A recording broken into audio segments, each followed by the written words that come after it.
Hi friends, this is your lesson 11 exit ticket.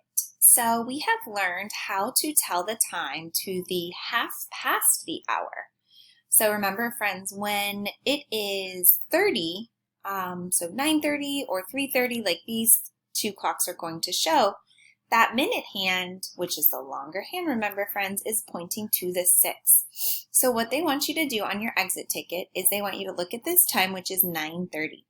The hour hand is shown for you. Remember, when it's half past the hour, that hour hand is going to be in between the hour that it is and to the next hour that it's going to be.